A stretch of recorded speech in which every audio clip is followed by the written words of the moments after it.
নমস্কার, দিগন্ত বলছি। আপনাদের সবাইকে স্বাগত।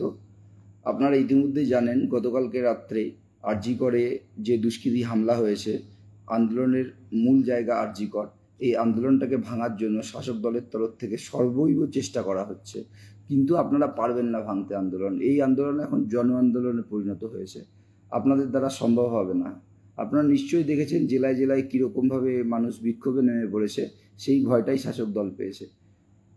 গতকাল আমি বালুরঘাটে উপস্থিত ছিলাম ব্যক্তিগতভাবে। বালুরঘাট থানায় সামনে যে বিক্ষোভ সমাবেশ হয়েছিল সেখানে উপস্থিত ছিলাম, এবং আমি দীর্ঘদিন ধরেই আমার ফেসবুক অ্যাকাউন্ট থেকে কলকাতা পুলিশের যে ওয়েবসাইট, তাকে বিভিন্ন অপরাধমূলক কাজকর্ম, ভিডিও এই ধরনের যেখানে দেখতে পাই সেখানে তাদেরকে ট্যাগ করি।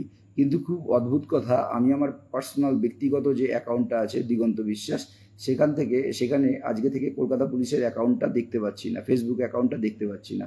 সম্ভবত কলকাতা পুলিশের তরফ থেকে আমার এই ফেসবুক অ্যাকাউন্টটাকে ব্লক করা হয়েছে। তো আপনারা ব্লক চাইলে করতেই পারেন। নপুংসতার চরম পর্যায়ে আপনারা পৌঁছে গেছেন, আপনারা দালালির চরম পর্যায়ে পৌঁছে গেছেন। এবং আমার যে অ্যাকাউন্টটা সেটা যে ব্লক করা হয়েছে সেটার একটা ছোট ভিডিও আমি আপনাদেরকে দিচ্ছি। এর পাশাপাশি আমি আন্দোলনে যে সমস্ত সহযোদ্ধারা কুচবিহার থেকে কাকদ্বীপ পর্যন্ত ভার্চুয়াল মাধ্যমে প্রতিবাদ করছো, যারা কলকাতাতে নেই, তাদেরকে আমি জানাতে চাই আপনারা কেউ ভয়ে পিছিয়ে আসবেন না। হয়তো এরপর আমার একটা সাধারণ ইউজারের অ্যাকাউন্ট যদি কলকাতা পুলিশ সম্ভবত ব্লক করে থাকে, কারণ আমি দেখতে পাচ্ছি না।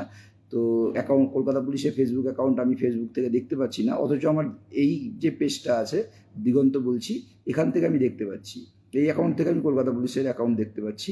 তো সম্ভবত এইভাবে ধরে ধরে প্রত্যেকটা প্রতিবাদীর মুখ বন্ধ করতে চাইবে কলকাতা পুলিশ, যা করে আসে।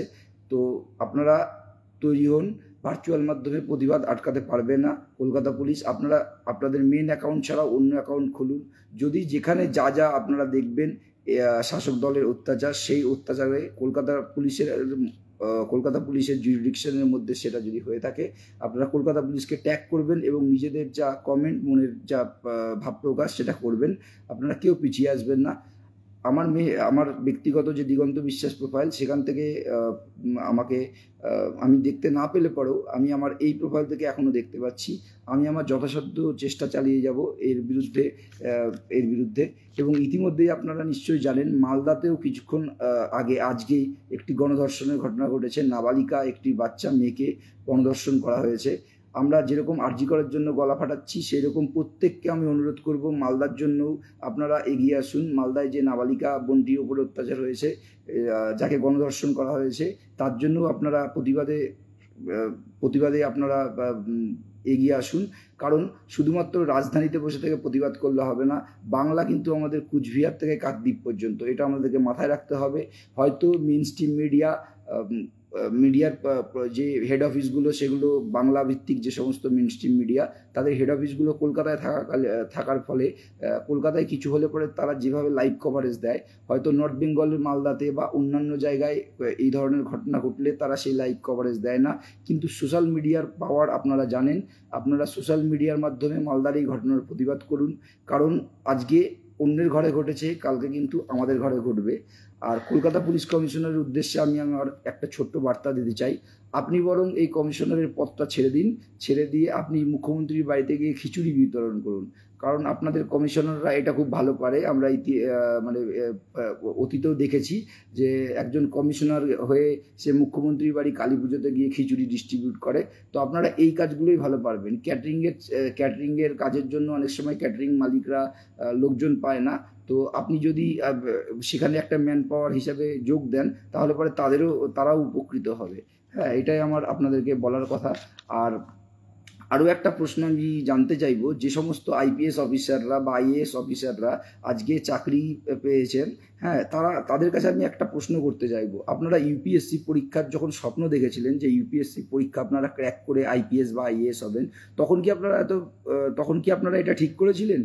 নাকি তখনই আপনাদের মনে এই অভিসন্ধিটা ছিল যে ইউপিএসসি ক্র্যাক করার পরে আপনারা নেতা মন্ত্রীদের চামচা হয়ে যাবেন, তাদের মানে পা চাটবেন? এটা নিশ্চয়ই আপনারা তখন ভাবেননি, যখন আপনারা যুবক ছিলেন, যখন আপনারা স্বপ্ন দেখতেন যে আপনি ইউপিএসসির মাধ্যমে আইপিএস আইএএস পরীক্ষা পাশ করবেন এবং সমাজ বদল করবেন।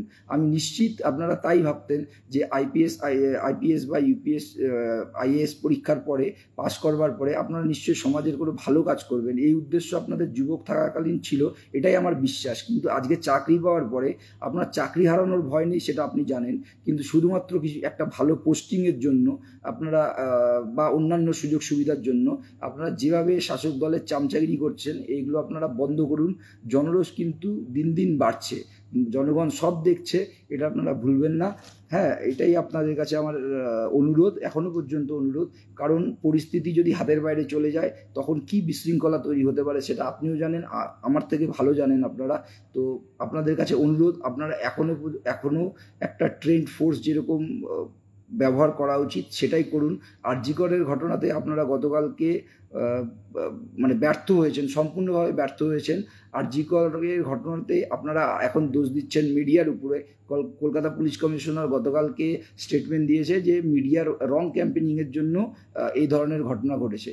রং ক্যাম্পেনিংয়ের জন্য যদি এই ধরনের ঘটনা ঘটেই থাকে, তবে কলকাতা পুলিশের গোয়েন্দা বিভাগ কী করছিল, রাজ্য পুলিশের গোয়েন্দা বিভাগ কী করছিল, ইন্টেলিজেন্স ব্যুরোটা কি আপনারা শুধুমাত্র নামকে বাস্তে খুলে রেখেছেন? আপনাদের কাছে কোনো রকম তথ্য ছিল না? তার মানে আপনাদের কাছে এই তথ্য, সামান্য তথ্য ছিল না যে ওখানে যখন লাখ লাখ লোক জমা হচ্ছে তার মধ্যে সামান্য কিছু দুষ্কৃতী সেই ভিড়ের ফায়দা নিয়ে আক্রমণ করতে পারে, সেটা আপনাদের কাছে সেই তথ্য ছিল না।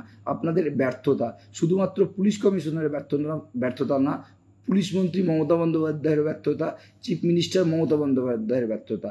আপনারা তাড়াতাড়ি ঝোলা গুছিয়ে সবাই রিজাইন করুন, রিজাইন করে নতুন সরকারকে সুযোগ করে দিন, একটা ভালো সুস্থ সরকার পশ্চিমবঙ্গে যাতে চালানো যায় তার ব্যবস্থা করে দিন।